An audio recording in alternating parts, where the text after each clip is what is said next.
Oke, assalamualaikum warahmatullahi wabarakatuh. Ya, salam ya buat para pencinta sepak bola dimanapun kalian berada. Ya, tetap berikan dukungan kepada timnas meskipun malam ini timnas kalah 0-2.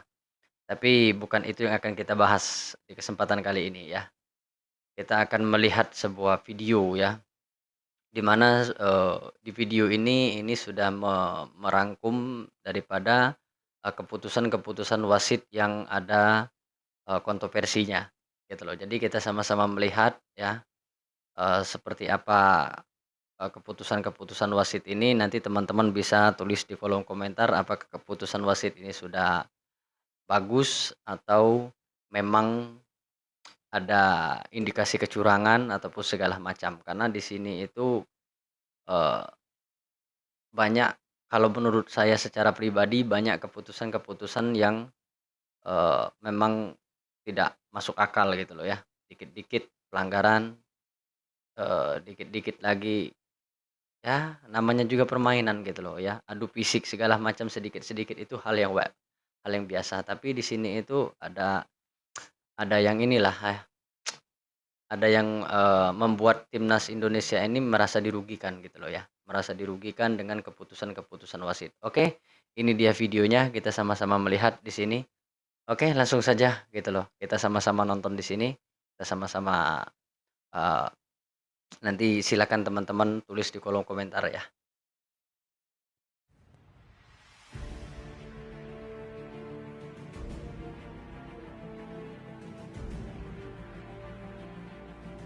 Nah ini waktu seharusnya ini di Timnas kotak Indonesia penalti ya? kembali menelan kerugian yang disebabkan oleh wasit dalam pertandingan semifinal Piala Asia U23. Indikasi ketidakadilan wasit kembali tercium saat pertandingan antara Indonesia versus Uzbekistan. Tim kami mencoba merangkum kronologi beberapa momen kontroversial wasit yang merugikan Timnas Indonesia U23 saat melawan Uzbekistan. Namun sebelum Oke lanjut, pastikan kalian klik tombol like, komen, dan subscribe channel kami agar tak ketinggalan informasi seputar Timnas Indonesia. oke. Momen kontroversial terjadi lagi dalam pertandingan Nah, sekelas Piala. jadi di sini momen kontroversial ya, eee, di dalam ajang, sekelas Piala Asia gitu loh ya. Oke, kita akan lihat, momen-momennya seperti apa saja, keputusan-keputusan wasit yang seperti apa saja yang, eee, merugikan Indonesia ya.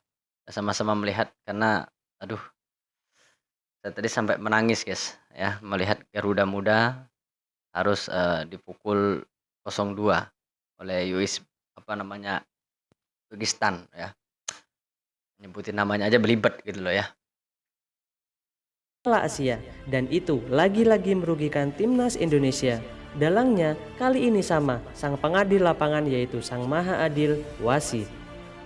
Ya wasit, Banyak sekali momen-momen yang membuat kerugian bagi timnas Indonesia saat melawan Uzbekistan. Yang pertama saat Witan Sulaiman dilanggar di dalam kotak penalti oleh pemain Uzbekistan. ya guys, ya ini teman-teman lihat ya di sini ya, ini adalah pelanggaran, yang di dalam kotak penalti.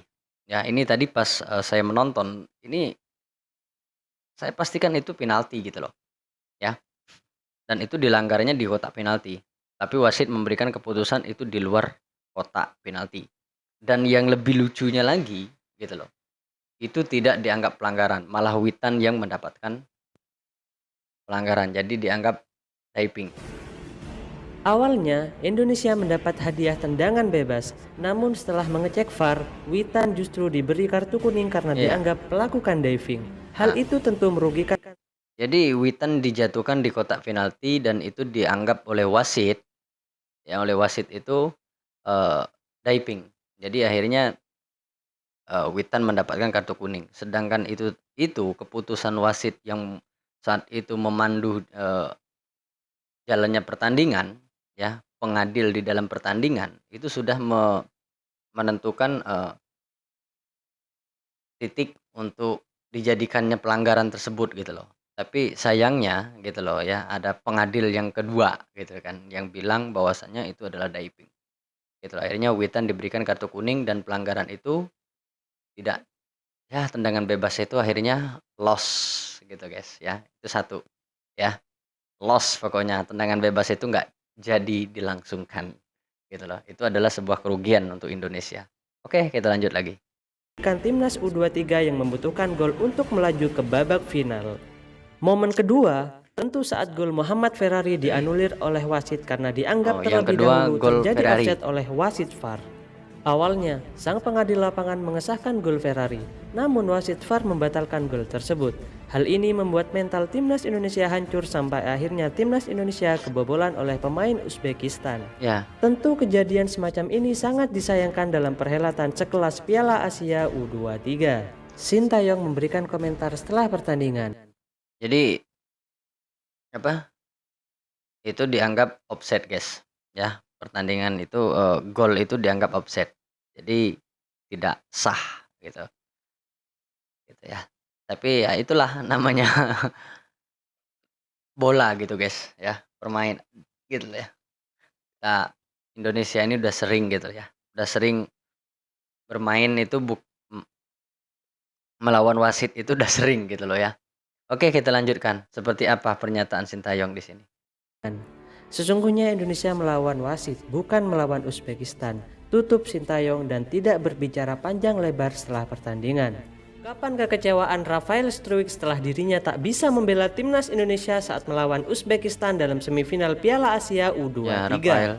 Rafael dia nggak bisa hadir. Rafael Struijk hanya bisa menjadi penonton saat Indonesia versus Uzbekistan di semifinal Piala Iya, Asia karena U23 dia cuman bisa 2024. nonton aja, guys. Ia hanya bisa memberikan dukungan moral.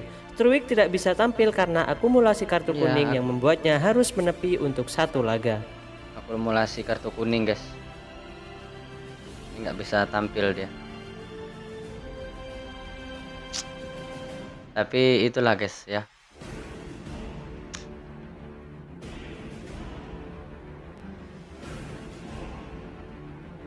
Gila. Ketika dukungan tenaga tidak bisa disumbangkan oleh Rafael Struijk, ia memilih menjadi penyuntik semangat bertanding rekan-rekannya. Ia menyebut bahwa timnas Garuda Muda harus yakin akan kekuatan mereka sendiri untuk bisa menaklukkan Uzbekistan. Ya, Tidak bisa dipungkiri bahwa Uzbekistan akan menjadi ujian tangguh buat Garuda Muda. Mereka perkasa dengan mencetak 12 gol dan tidak kebobolan satu gol pun dalam laju selalu menang. Kami juga tim kuat, jadi ini akan menjadi pertandingan yang bagus, kata Rafael Struijk dikutip oleh laman PSSI. Sebelumnya, Garuda Muda sudah membuktikan diri dengan mengalahkan Korea Selatan lewat adu penalti setelah bermain imbang 2-2.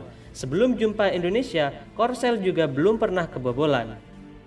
Di semifinal Piala Asia U23 2024, timnas Indonesia U23 juga berupaya membidik tiket Olimpiade 2024. Dua tim finalis dan tim peringkat 3 otomatis lolos ke Olimpiade. Lalu tim peringkat keempat akan berjumpa Guinea pada playoff 2024.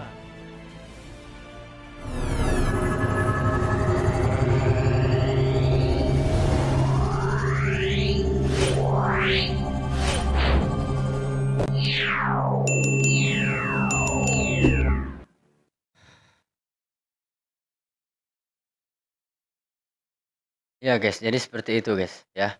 Jadi seperti itulah gitu loh ya. Eh, Beberapa keputusan-keputusan wasit yang memang merugikan tim Indonesia.